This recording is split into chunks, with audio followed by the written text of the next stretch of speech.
আসসালামু আলাইকুম ওয়া রাহমাতুল্লাহি ওয়া বারাকাতুহু। আলহামদুলিল্লাহি ওয়াহদাহু ওয়াসসালাতু ওয়াসসালামু আলা মান লা নাবিয়্যা বা'দা ওয়া বা'দ। প্রিয় দর্শক মণ্ডলী, আপনাদের প্রত্যেককে স্বাগত জানাচ্ছি দেশ টিভির ইসলামী জীবন ও জিজ্ঞাসা অনুষ্ঠানে। সাথে আছি মোহাম্মদ আল আমিন খান। দর্শক, এই সরাসরি প্রস্তুতমূলক আজকের আয়োজনে অতিথি হিসেবে রয়েছেন বাংলাদেশের বরেণ্য ইসলামিক স্কলার, বিশিষ্ট ইসলামী চিন্তাবিদ এবং শিক্ষাবিদ মুহতারাম মুফতি মোহাম্মদ ইকবাল হোসেন, সম্মানিত খতিব, সাতঘরিয়া কবরস্থান কমপ্লেক্স মসজিদ। আসসালামু আলাইকুম ওয়া রাহমাতুল্লাহি ওয়া বারাকাতুহু। ওয়ালাইকুম আসসালাম ওয়া রাহমাতুল্লাহ। ভালো আছেন আপনি? আলহামদুলিল্লাহ, আল্লাহ তাআলা খুব ভালো রেখেছেন। আপনাকে স্বাগত জানাচ্ছি আমাদের চমৎকার আয়োজনে। শুকরিয়া। প্রিয় দর্শক মণ্ডলী, ইসলামিক যে কোনো প্রশ্ন করুন, আপনার স্ক্রিনে দেখানো নাম্বারে ফোন করে প্রশ্ন করে, সেই সাথে দেশ টিভি ইসলামিক শো ফেসবুক পেজে গিয়েও কমেন্ট বক্সে যে কোনো প্রশ্ন রাখতে পারেন। আমরা হজের ধারাবাহিক মাসালাগুলো নিয়ে আলোচনা করছিলাম। প্রিয় দর্শক, যেহেতু হজে আমরা রওনা করছি, ইতিমধ্যে অনেকে চলে গিয়েছেন বা অনেকে সফরে রওনা হবেন ইনশাআল্লাহ। এই জন্য হজের মতো গুরুত্বপূর্ণ এই বিধানটি পালনের ক্ষেত্রে আমরা যেন সুন্দরভাবে হজকে সম্পন্ন করতে পারি, যেন কোনো ত্রুটি আমাদের না হয়ে যায়, সেই লক্ষ্যে দেশ টিভি আয়োজন করেছে চমৎকার আয়োজন। মোহতারাম, আজকে প্রথম এই হজ সংক্রান্ত প্রথম মাসালা নিচ্ছি। ইহরামের কাপড় পরার সাথে সাথেই কি আসলে হজের নিয়াত হয়ে যায়? ব্যাপারটি এমন কিনা? আলহামদুলিল্লাহ, ওয়াসসালাতু ওয়াসসালামু আলা মান লা নাবিয়্যা বা'দা, আম্মা বা'দ। অত্যন্ত সময় উপযোগী প্রশ্ন। বিশ্বের বিভিন্ন প্রান্ত থেকে এবং বাংলাদেশ থেকেও অসংখ্য আল্লাহ তাআলার মেহমানগণ হজে যাচ্ছেন। এমত অবস্থায় যারা হজে যাচ্ছেন অধিকাংশই নতুন, যারা কখনো হজে যাননি বা হজের মাসাইল সম্পর্কে তাদের অনেকটাই ধারণা কম। তো এক্ষেত্রে অনেকে মনে করেন যে শুধুমাত্র সাদা কাপড়, যে ইহরামের কাপড় রয়েছে, কাপড় পরিধান করলেই বুঝি আমি মুহরিম হয়ে গেলাম, আমার ইহরাম বাঁধা হয়ে গেল। আসলে বিষয়টা এমনটি নয়। শুধুমাত্র ইহরামের কাপড় পরিধানের দ্বারাই একজন ব্যক্তি মুহরিম হন না। ইহরাম কমপ্লিট করার জন্য কাপড় পরিধান করার পরে মাথা থেকে টুপি খুলে নিয়ত করতে হবে। যারা উমরার জন্য যাবেন, সব প্রথমে গিয়ে উমরা করবেন, অর্থাৎ তামাত্তু হজকারী, তারা উমরা নিয়ত করবেন, এরপর তালবিয়া পাঠ করবেন। একজন হাজি যখন তালবিয়া পাঠ সম্পন্ন করে তখনই তিনি মুহরিম হন, এর আগে তিনি কখনোই মুহরিম হন না। একটু অ্যাড করতে চাই, আমরা হজ কিংবা উমরা, এটার যে নিয়তটা, এটা কি আরবিতে করা জরুরি নাকি বাংলাতে করলে হবে? হজ এবং এটা মনের সাথে সম্পর্ক? হ্যাঁ, হজ এবং উমরার জন্য আপনাকে মুখে নিয়ত করতে হবে, বিষয়টা এমনটি নয়। যদি কেউ মনে মনে ইচ্ছা করে এটাই যথেষ্ট, কিন্তু তাকে তালবিয়া পাঠ অবশ্যই মুখে উচ্চারণ করতে হবে। এবং সেটা আপনি যদি নিয়তটা মুখে উচ্চারণ করেন সবচেয়ে ভালো হয় আপনার জন্য। এবং এটা অনেক সহজ। কেউ যদি উমরার জন্য যাচ্ছেন, হ্যাঁ, লাব্বাইক লি উমরা বা লাব্বাইক লি হাজ বললেই তার নিয়ত কিন্তু হয়ে যাচ্ছে। অথবা আল্লাহুম্মা ইন্নী উরিদুল উমরা ফায়াসসিরহু লি ওয়া তাকাব্বালহু মিন্নি, এভাবে আরবিতে বললে, অত সংক্ষিপ্তভাবে লাব্বাইক লি উমরা এতটুকু বললেই তার উমরার নিয়ত কিন্তু হয়ে যাবে। অথবা হে আল্লাহ, আমি উমরার জন্য নিয়ত করলাম, আপনি আমার উমরা পালন আমার জন্য সহজ করে দিন এবং কবুল করুন। মাতৃভাষায় করব। শুকরান, জাযাকাল্লাহ। আমরা আরেকটি বিষয়ে মাসালা নিচ্ছি, সেটা হলো কোন তাওয়াফে রমল করতে হয়। রমল অর্থ আমরা জানি, হজের সফরে গিয়ে হাজী সাহেবগণ যখন তাওয়াফ করেন, অর্থাৎ বীর দর্পণে হাঁটবেন, এটা কখন করতে হয়? এই তাওয়াফটা রমল করা, এটা সুন্নাহ। রাসূল করিম সাল্লাল্লাহু আলাইহি ওয়াসাল্লাম রমল করেছেন। যেই তাওয়াফের পরে সাই রয়েছে, শুধুমাত্র সেই তাওয়াফের প্রথম 3টি তাওয়াফেই রমল করতে হবে।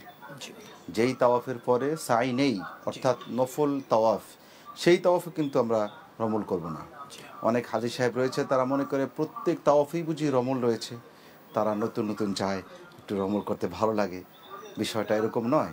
যেই তাওয়াফের পরে সাই রয়েছে আমাদেরকে মনে রাখতে হবে, অর্থাৎ উমরার তাওয়াফ অথবা হজের তাওয়াফ যেটা, সেই তাওয়াফের প্রথম 3টি তাওয়াফে আমরা রমল করব। কিন্তু এক্ষেত্রে রমল করতে গিয়ে অনেক হাজী সাহেবেন করে কি, যেহেতু মাতাফটা লোকে লোকারণ্য থাকে, আল্লাহ তাআলার মেহমান দ্বারা পরিপূর্ণ থাকে, এখন ভিড়ের মধ্যে যদি আমি রমল করতে যাই, সেক্ষেত্রে আমি অন্যকে কষ্ট দেওয়া হয়ে যাবে, আর অন্যকে কষ্ট দেওয়া হারাম, আর রমল করা সুন্নাহ।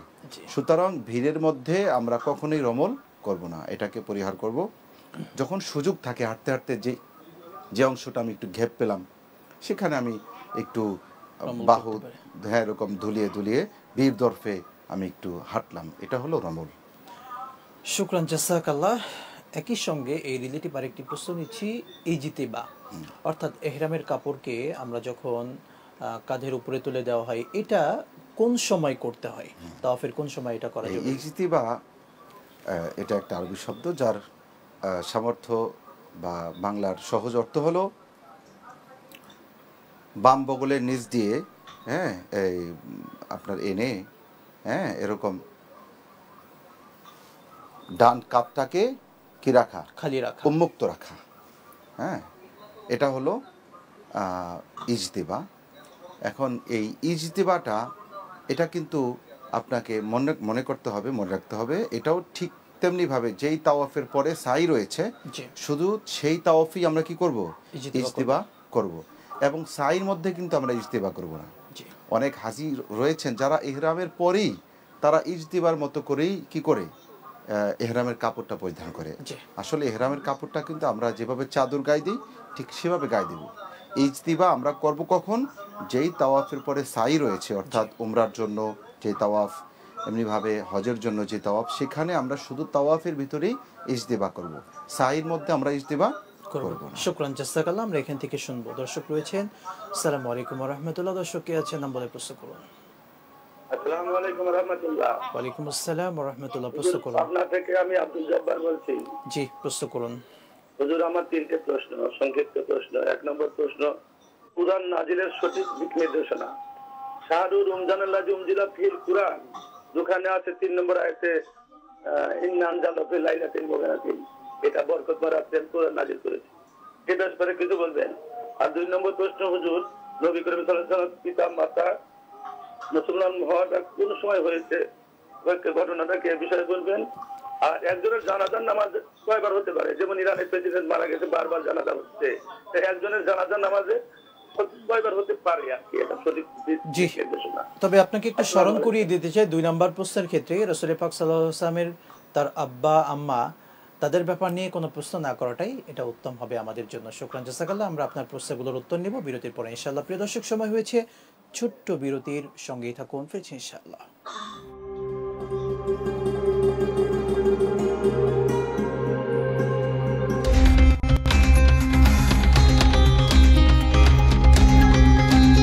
গণতন্ত্র প্রতিষ্ঠা করে গণতান্ত্রিক সরকারের ব্যবস্থায় ইলেকশন হবে, ইলেকশনে এবং আবারও আওয়ামী লীগ জিতবে। স্বৈরাচার এরশাদও তো 9 বছর ক্ষমতায় ছিল, তার জন্য কি বাংলাদেশের জনগণের কাছে শ্রদ্ধা পেয়েছে? দেশের বিভিন্ন অঙ্গনের বিশিষ্ট ব্যক্তিত্বদের নিয়ে দেশ টিভির প্রতিদিনের আলোচনা অনুষ্ঠান ভিশন স্মার্ট টিভি নিবেদিত দেশ সন্ধ্যা। জনগণ সচেতন, তাদের তৃণমূলের কর্মীরাও সচেতন, কেন্দ্রীয় নেতৃত্ব অচেতন। আমরা কোনোভাবেই বাংলাদেশকে নিয়ে আর খেলতে দেব না। গত 2 নির্বাচন প্রমাণ করেছে যে আওয়ামী লীগের আন্ডারে নির্বাচনের কোনো সুযোগ নাই। আওয়ামী লীগের অধীনে নির্বাচন হবে না, নির্বাচন হবে নির্বাচন কমিশনের অধীনে। সংবিধানের বাইরে নির্বাচন হওয়ার কোনো অবকাশ নাই এবং এটা কোনো অন্ধ বোকা কেউ দাবি করবে না যে সংবিধানের বাইরে নির্বাচন হবে। দেখবেন শনি থেকে বৃহস্পতিবার প্রতিদিন সন্ধ্যা 6টায় শুধুমাত্র দেশ টিভিতে। দূরপাঠের আজকের আয়োজনে আপনাদের সবাইকে স্বাগত জানাচ্ছি। ফ্রাইডে যখন একটু গরম থাকবে সেই সময় কিন্তু আমাদের পিঠা মানে হাত ছোঁয়া গরম।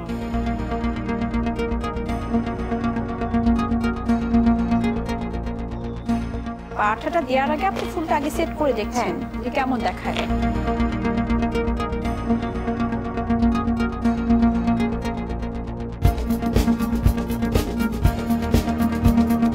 দূরপাঠ দেখবেন শনি থেকে বৃহস্পতি বিকাল 3টায়।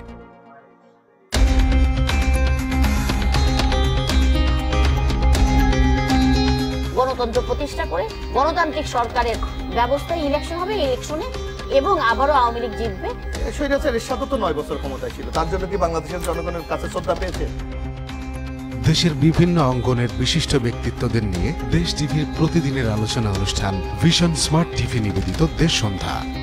জনগণ সচেতন, তাদের তৃণমূলের কর্মীরাও সচেতন, কেন্দ্রীয় নেতৃত্ব অচেতন। আমরা কোনোভাবেই বাংলাদেশকে নিয়ে আর খেলতে দেব না। গত 2 নির্বাচন প্রমাণ করেছে যে আওয়ামী লীগের আন্ডারে নির্বাচনের কোনো সুযোগ নাই। আওয়ামী লীগের অধীনে নির্বাচন হবে না, নির্বাচন হবে নির্বাচন কমিশনের অধীনে। সংবিধানের বাইরে নির্বাচন হওয়ার কোনো অবকাশ নেই এবং এটা কোনো অন্ধ বোকা কেউ দাবি করবে না যে সংবিধানের বাইরে নির্বাচন হবে। দেখবেন শনি থেকে বৃহস্পতিবার প্রতিদিন সন্ধ্যা 6টায় শুধুমাত্র দেশ টিভিতে। দূরপাঠের আজকের আয়োজনে আপনাদের সবাইকে স্বাগত জানাচ্ছি।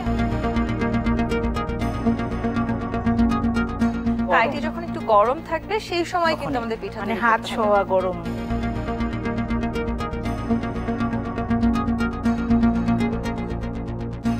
পাঠাটা দেওয়ার আগে আপনি ফুলটা আগে সেট করে দেখছেন যে কেমন দেখায়। দর্শক এ ব্যাপারে আরো জানাতে ঝিনাইদহ এবং কলকাতা থেকে যুক্ত হবেন আমাদের সহকর্মীরা। শুরুতে যেতে চাহে ঝিনাইদহে, সেখানে আছেন সহকর্মী সাদ্দাম হোসেন। সাদ্দাম এমপির মৃত্যু এবং শনি থেকে মরদেহ বৃহস্পতি ব্যাপারে বিকাল সর্বশেষ 3টায় তথ্য আছে আপনার কাছে।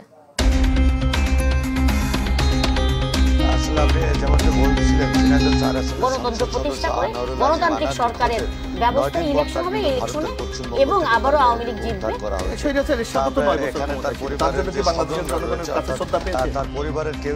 দেশের বিভিন্ন অঙ্গনের বিশিষ্ট ব্যক্তিত্বদের নিয়ে দেশ টিভির প্রতিদিনের আলোচনা অনুষ্ঠান ভিশন স্মার্ট টিভি নিবেদিত দেশ সন্ধ্যা।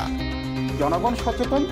ইসলামী জীবন ও জিজ্ঞাসা অনুষ্ঠানে প্রিয় দর্শক, ইসলামিক যে কোনো প্রশ্ন করতে স্ক্রিনে দেখানো নাম্বারে ফোন করে প্রশ্ন করুন। সে সাথে দেশ টিভি ইসলামিক শো ফেসবুক পেজে গিয়ে কমেন্ট বক্সে প্রশ্ন রাখতে পারেন। মহতারাম, বিরতির পূর্বে যে প্রশ্ন এসেছে, প্রথম প্রশ্ন ছিল পবিত্র কোরআনুল কারীম নাজিলের মূল উদ্দেশ্য কি বা নির্দেশনা কি? চমৎকার। মানব জাতির হেদায়েত এবং কল্যাণের জন্য আল্লাহ সুবহানাহু ওয়া তাআলা সর্বশেষ গ্রন্থ আল কোরআন নাজিল করেছেন। এই কোরআন হাকিমের মধ্যে অসংখ্য জায়গায় আল্লাহ সুবহানাহু ওয়া তাআলা হেদায়েতের দিকটি তুলে ধরেছেন। কোরআনের শুরুতেই আমরা যদি সূরা বাকারাতে আমরা চোখ বুলাই, সেখানে আল্লাহ তাআলা বলেছেন যালিকাল কিতাবু লা রাইবা ফিহি হুদাল লিল মুত্তাকিন। এটা মুত্তাকিদের জন্য, যারা খোদাভীরু তাদের জন্য পথ নির্দেশক। এমনিভাবে আল্লাহ সুবহানাহু ওয়া তাআলা হযরত আদম আলাইহিস সালাম এবং মা হাওয়া আলাইহিস সালাম তাদেরকে যখন দুনিয়াতে প্রেরণ করলেন, পাঠিয়ে দিলেন, তখনও কিন্তু আল্লাহ তাআলা তাদের সাথে একটি মেসেজ দিয়ে দিলেন যে তোমরা চলে যাও, আমার পক্ষ থেকে তোমাদের কাছে হেদায়েত আসবে, আর এই হেদায়েতকে যারা অনুসরণ করবে ফামান তাবিআ হুদায়া ফালা খাউফুন আলাইহিম ওয়ালা হুম ইয়াহজানুন, যারা আমার হেদায়েতকে অনুসরণ করবে তাদের ইহকালীন এবং পরকালীন জিন্দেগিতে কোনো ভয়, ভীতি, চিন্তা, পেরেশানি কিছুই থাকবে না। একটু অ্যাড করতে চাই, শাহরু রমাদান আল্লাযী উনজিলা ফীহিল কুরআন, এই আয়াতে কারিমা স্পষ্ট করেছে কোরআনুল কারীম অবতীর্ণ হয়েছে রমজান মাসে। আমরা সূরাতুদ দুখানে যেমনটি পাই লাইলাতুল মুবারাকা, আসলে এই দুটার মধ্যে পার্থক্য কি, কোনো পার্থক্য আছে কিনা একটু বলবেন? এক্ষেত্রে আমরা যদি ফিকহি কিতাবে আলোচনার দিকে যাই, তাহলে আল্লাহ সুবহানাহু ওয়া তাআলা সূরাতুল কদরের মধ্যে যেটা বলেছেন ইন্না আনসালনাহু ফি লাইলাতিল কদর, সূরা দুখানের শুরুতে আল্লাহ যেটা বলেছেন আলিফ লাম মিম আলিফ লাম রা তিলকা আয়াতুল কিতাব, আল্লাহ সুবহানাহু ওয়া তাআলা এই আয়াতকে, এই কোরআনকে আল্লাহ সুবহানাহু ওয়া তাআলা যে লাইলাতুল মুবারাকা যেটা বলেছেন বরকতময় রজনী, অধিকাংশ ফিকহাবিদগণ তারা বলেন যে লাইলাতুল কদর এবং এই মুবারক রজনী একই জিনিস, এবং অধিকাংশ মতামতটাই এদিকে, এবং এটাকে আমরা প্রাধান্য দিব। জি, শুকরান, জাযাকাল্লাহ। আরেকটি প্রশ্ন নিচ্ছি, একজন ব্যক্তির জানাজা সালাত কতবার পড়া যায়? অত্যন্ত গুরুত্বপূর্ণ প্রশ্ন। অধিকাংশ ক্ষেত্রে আমরা দেখি যে যারা একটু পয়সাওয়ালা অথবা গণ্যমান্য ব্যক্তি অথবা রাজনৈতিক ব্যক্তিত্ব, তাদের কয়েকটি জানাজা হয়। আসলে জানাজা কি এটা আমাদেরকে আগে বুঝতে হবে। জানাজা হলো ফরজে কিফায়া, ফরজ দু প্রকার, একটা হলো ফরজে আইন, একটা হলো ফরজে কিফায়া। ফরজুল আইন যেটা, যেমন 5 ওয়াক্ত নামাজ পড়া, রমাদানের রোজা রাখা, যাকাত দেওয়া, এটা সবার উপরে ফরজ। আমার ফরজটা অন্য কেউ আদায় করে দিলে আদায় হবে না। কিন্তু ফরজে কিফায়া হলো যদি কোনো মহল্লাবাসীদের পক্ষ থেকে 2-3 জন বা কয়েকজন আদায় করে, তাহলে সবার পক্ষ থেকে আদায় হয়ে যায়। তো জানাজা হলো ফরজে কিফায়া। তো এইটা 2 বার 3 বার 4 বার হয়েছে, ইসলামে কোনো এটার কোনো ইতিহাস নেই, নজির নেই, কোনো সাহাবা ইকরামের নজির নেই।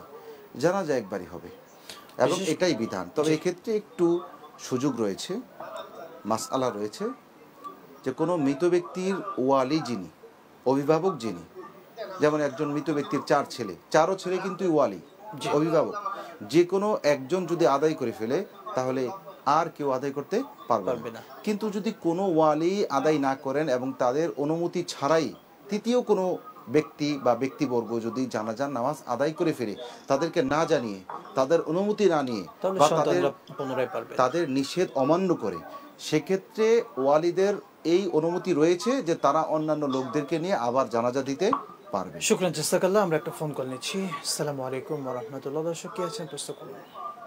ওয়ালাইকুম আসসালাম ওয়া রাহমাতুল্লাহ। জি, আমার হলো দুইটা প্রশ্ন আছে। জি।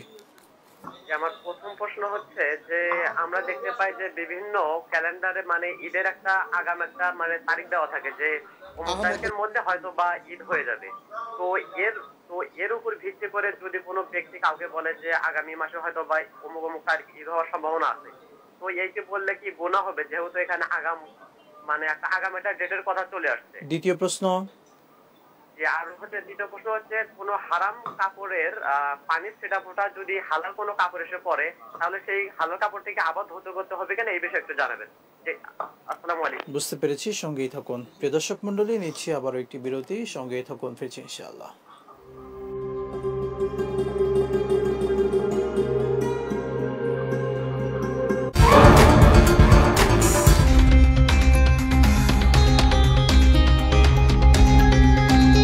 গণতন্ত্র প্রতিষ্ঠা করে গণতান্ত্রিক সরকারের ব্যবস্থায় ইলেকশন হবে, ইলেকশনে এবং আবারও আওয়ামী লীগ জিতবে। স্বৈরাচার এরশাদও তো 9 বছর ক্ষমতায় ছিল, তার জন্য কি বাংলাদেশের জনগণের কাছে শ্রদ্ধা পেয়েছে? দেশের বিভিন্ন অঙ্গনের বিশিষ্ট ব্যক্তিত্বদের নিয়ে দেশ টিভির প্রতিদিনের আলোচনা অনুষ্ঠান ভিশন স্মার্ট টিভি নিবেদিত দেশ সন্ধ্যা। জনগণ সচেতন, তাদের তৃণমূলের কর্মীরাও সচেতন, কেন্দ্রীয় নেতৃত্ব অচেতন। আমরা কোনোভাবেই বাংলাদেশকে নিয়ে আর খেলতে দেব না। গত 2 নির্বাচন প্রমাণ করেছে যে আওয়ামী লীগের আন্ডারে নির্বাচনের কোনো সুযোগ নাই। আওয়ামী লীগের অধীনে নির্বাচন হবে না, নির্বাচন হবে নির্বাচন কমিশনের অধীনে। সংবিধানের বাইরে নির্বাচন হওয়ার কোনো অবকাশ নেই এবং এটা কোনো অন্ধ বোকা কেউ দাবি করবে না যে সংবিধানের বাইরে নির্বাচন হবে। দেখবেন শনি থেকে বৃহস্পতিবার প্রতিদিন সন্ধ্যা 6টায় শুধুমাত্র দেশ টিভিতে। দূরপাঠের আজকের আয়োজনে আপনাদের সবাইকে স্বাগত জানাচ্ছি। ফ্রাইডে যখন একটু গরম থাকবে সেই সময় কিন্তু আমাদের পিঠা মানে হাত ছোঁয়া গরম।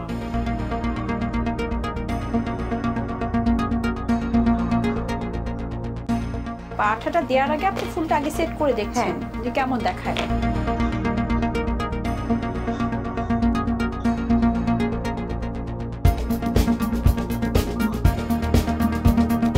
দূরপাঠ দেখবেন শনি থেকে বৃহস্পতি বিকাল 3টায়।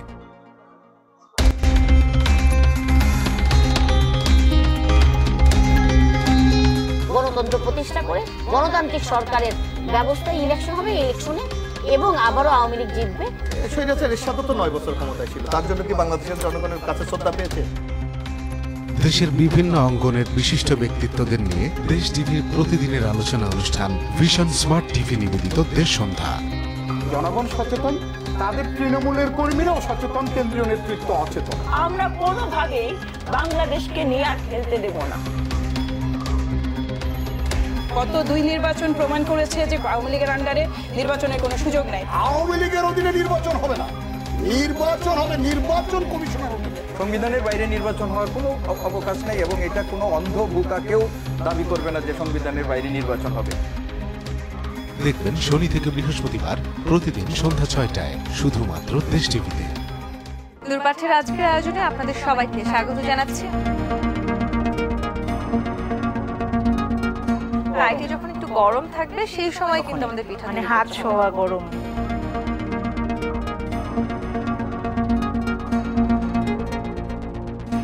পাঠাটা দেওয়ার আগে আপনি ফুলটা আগে সেট করে দেখছেন যে কেমন দেখায়।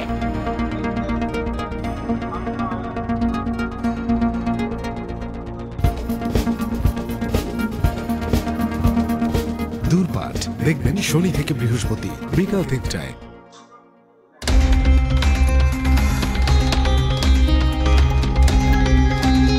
গণতন্ত্র প্রতিষ্ঠা করে গণতান্ত্রিক সরকারের ব্যবস্থায় ইলেকশন হবে, ইলেকশনে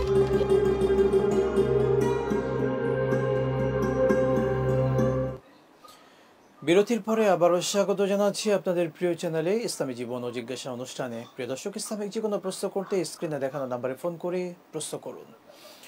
মোহতারাম, বিরতির পূর্বে অনেকগুলো প্রশ্ন ছিল। আমরা আমাদের পাবনার ভাইয়ের আরেকটি প্রশ্ন নিচ্ছি। রাসূল সাল্লাল্লাহু আলাইহি ওয়াসাল্লামের পিতামাতা কখন ইসলাম গ্রহণ করেছিলেন? আসলে এই মর্মে প্রশ্নগুলো আমাদের করা উচিত কিনা কোরআন সুন্নাহর আলোকে বলবেন। রসুল আকরাম সাল্লাল্লাহু আলাইহি ওয়াসাল্লামের সম্মানিত পিতামাতা সম্পর্কে আমাদেরকে রসুল করিম সাল্লাল্লাহু আলাইহি ওয়াসাল্লাম স্পষ্টভাবে কিছু বলেননি। জি, কোরআন সুন্নাহর কোথাও নেই। সুতরাং এটার সাথে আমাদের ঈমানের কোনো সম্পর্ক নাই যে তারা জান্নাতি কিংবা জাহান্নামী। এটার সাথে এই প্রশ্নের উত্তরের সাথে আমাদের ঈমানের যেহেতু কোনো সম্পর্ক নাই, আর বিষয়টা যেহেতু একটু সেন্সিটিভ, রসুল করিম সাল্লাল্লাহু আলাইহি ওয়াসাল্লামের সম্মানিত পিতামাতা, সেক্ষেত্রে এই বিষয়ে আমাদের প্রশ্ন না করাই ভালো।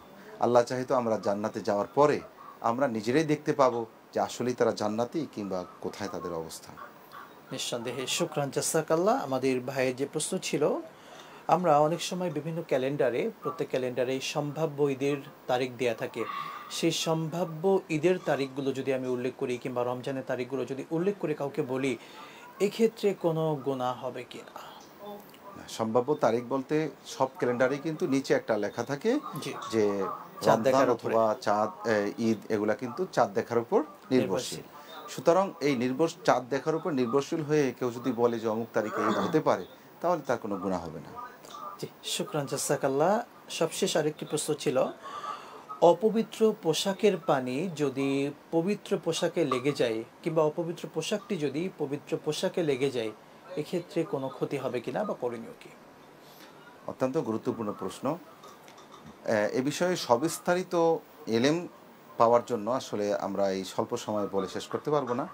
এ বিষয়টা স্থানীয় কোনো হক্কানি ওলামা ইকরামের কাছ থেকে শিখতে হবে। তবে এতটুকু জেনে রাখি আমরা যে কোনো অপবিত্র কাপড় যেটা ভেজা, এটা যদি এসে পবিত্র বা শুকনা কাপড়ের উপরে, শুকনা পবিত্র কাপড়ের উপরে পড়ছে, অথবা ভেজা পবিত্র কাপড়ের উপর শুকনা অপবিত্র কাপড় পড়ছে, তো সেক্ষেত্রে মাসআলা রয়েছে।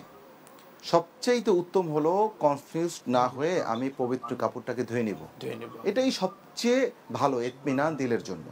কিন্তু মাসালা হলো এই যে অপবিত্র কাপড় লেগে যদি শুকনা যে পবিত্র কাপড়টা এটা যদি ভেজে যায় এবং চিপড়াইলে আপনার কি পরে, পানি পরে, সেক্ষেত্রে ধুইতে হবে। যদি কোনো রকম একটু লাগছে, হালকা ভিজছে, সেক্ষেত্রে কিন্তু যদি অপবিত্রতার মূল যেটা অপবিত্রতা, ওটাও যদি শুকনা কাপড়ে না লেগে থাকে, সেক্ষেত্রে কিন্তু এটা কি হয় না, অপবিত্র হয় না। এরপরেও সবচাইতে উত্তম হলো আমার দিলের যে একটা ইতমিনার জন্য আমি আমার শুকনা কাপড়টাকে, ভালো কাপড়টাকে আমি ধুয়ে ফেলবো, এটাই সব। শুকরান, জাযাকাল্লাহ। ফোন দিচ্ছি। আসসালামু আলাইকুম ওয়া রাহমাতুল্লাহ। প্রশ্ন করুন দর্শক। জি, হ্যালো, আসসালামু আলাইকুম। ওয়ালাইকুম আসসালাম ওয়া রাহমাতুল্লাহ। প্রশ্ন হুজুর, করুন। আমি ধরমপাশা সুনামগঞ্জ থেকে ইনুজ বলছিলাম। জি, ইনুজ ভাই, প্রশ্ন রাসূল সাল্লাল্লাহু আলাইহি ওয়াসাল্লাম বলেন যে যার সামর্থ্য টাকা সত্যি কুরবানি দেয় না, সে যেন ঈদের দিন আমাদের ঈদগাহ মাঠের কাছে না। কি সহিহ হাদিস দ্বারা সমর্থিত?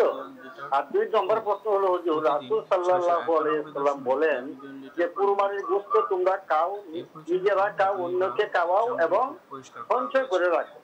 আমাদের দেশে কিছু উলামায়ে কেরাম বলেন যে কুরবানির মাংস 3 ভাগ করতে হবে, 1 ভাগ গরিব মিসকিনদের, একদম আত্মীয় স্বজনদের 1 ভাগ নিজের রাখতে হবে।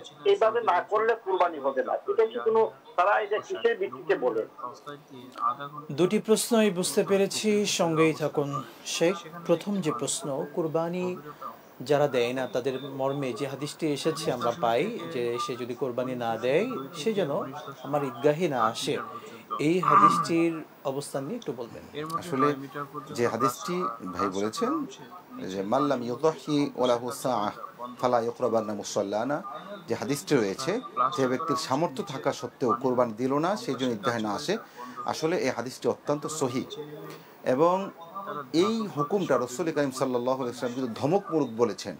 অর্থাৎ এতটাই নিকৃষ্ট কাজটা সামর্থ্য থাকার পরেও কেউ কুরবানি দিল না, সেই জন্য ঈদগাহে না আসে, তার মানে এটা না যে সে আসি ঈদের নামাজ পড়বে না, বরঞ্চ এটা হলো ধমকের জন্য, তাকে বুঝানোর জন্য রাসূল কারীম সাল্লাল্লাহু আলাইহি ওয়াসাল্লাম এটা বলেছেন যে সামর্থ্য থাকার পরেও কোরবানি না দেওয়া কত বড় অপরাধ।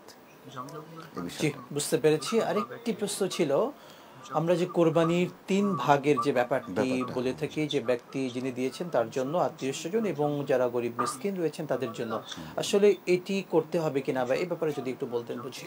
আসলে এই যে বন্টনের যে নীতিটা, এটা একটা নফল নীতি এবং এই নীতির উপর অনেকেই আমল করেছেন। তার মানে এটা না যে আমাকে এটা না করলে আমার কুরবানিটা হবে না।